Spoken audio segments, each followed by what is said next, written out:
I love chocolate, and there's nothing like the real thing with only the best ingredients. While I was in Grenada recently, I had a tour of Belmont Estate, and I had a chance to see how they grow and make chocolate from scratch. So to begin, establishment, 1700s, French, sugarcane. Sugarcane. The island was then taken over by the British. Estate, British, sugar, cotton, coffee. The British also awarded this estate to John Aitchison and his family from Scotland. So we had French, British, Scottish. Back then, there were slaves. Slavery abolished 1834. Indentured servants were then brought in from Calcutta, India to Grenada around 1853. Descendants from these indentured servants in 1944, Norbert Nyack and his wife, Lyris Nyack, they bought the plantation. 35,000 pounds, 400 acres of land. It is still today in the family's possession. The great-granddaughter, she resides right next door.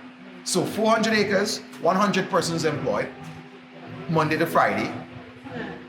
Cocoa for chocolate, herbs and spices, fresh fruits and veggies, and goat cheese. That's what we're doing. Our fields will not be like your orchards and vineyards. It is organized chaos. Because remember, cocoa originally is from South America, right? The plant, when growing, requires shade. So we're gonna put our cocoa trees, but next to them, mango, banana, papaya, oranges. They provide shade, they produce foods that we harvest and sell, and they also, by growing next to each other, influence the taste. Through the roots, the xylem, and the phloem vessels. Why do you think we suck on fresh cocoa beans? They don't taste like chocolate, but they're delicious. We used to refer to them as starbursts. That's the kind of flavors and notes you get from there. So to begin, this part will be a very tiny flower, which in Grenada, the flower is mainly pollinated by the no-see-ums, the sandflies. Once they pollinate the flower, to begin, green pod. Second, red pod. Third and final, orange or yellow pods. About 4 months from flower to this. So did you have the opportunity to try any one so far, no? No. So take one, you had, and suck. Don't bite, don't chew. Just suck. Just suck. They even refer to the beans as the food of the gods. They were using it as money. Right? So in the future, like October future, we're looking to collect the juice from the fermentation to make that into cocoa vinegar. That is why we already broke down all of these boxes. We're going to be building new ones, a different system. Wow. Crazy. So this system, 1700s for coffee. But if it's not broken, don't fix it, it still works. So today, my friends, cocoa beans drying in the sunshine, 8 days. While they're drying for 8 days, you notice the trays has wheels. So in case of a shower, slide them under. The shower stops, pull them back out. Drying 8 days from 8 a.m. to 4 p.m. Ladies were the ones in the yard back then.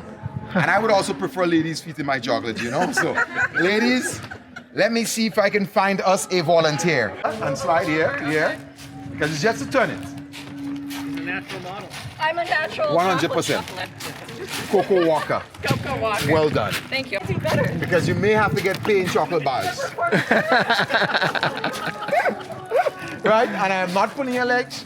Once these trays are occupied in drying, that is how we're going to turn them. Every half an hour, ladies will come in and walk. Employment. Our guide also showed us some of the other fruits and vegetables that they grow on the plantation. Pawpaw. And in Grenada, we just say pawpaw. Pawpaw. Yeah. And you say papaya, you say pawpaw. Right? Pomerac. Okay. So my friend saying pomerac, which is something in Trinidad. This is not pomerac. Wax apple, introduced by the Taiwanese. Pomerac, we just call pomerac French cashew. It's bright red with a big seed on the inside. These have no seeds, right? So, waxed apples. Cashew. Yeah? And we still don't say cashew. In Grenada, we say couchou. After touring the facility, we then went over and saw the actual space where they mix and prepare the chocolate. The beans are roasted with the skin on them for 20 minutes in an oven. Roasting temperature undisclosed. But after we complete the roasting with the skin to not burn them, we're gonna winnow and crack them, remove the skin. A machine does that. The skin we collect for mulch.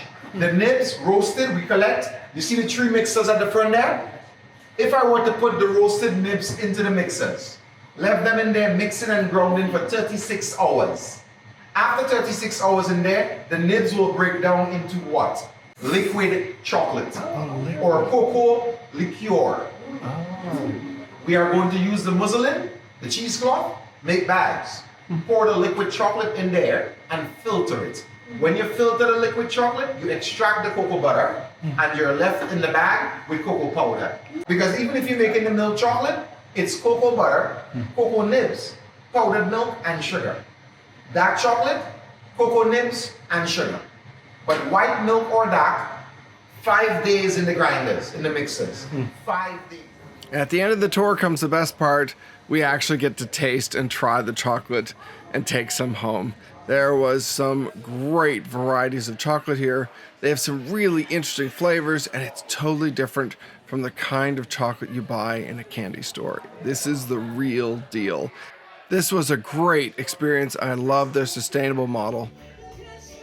After a tour, we had a chance to sit down and have a meal at their restaurant, and they had an amazing performer for us. And it was just a fantastic opportunity to experience what they're doing here. Amazing food, amazing chocolate, highly recommended when you're in Grenada. Thank you so much for watching. Let me know if you have any questions or comments, and be sure to look up Belmont Estate the next time you go to Grenada.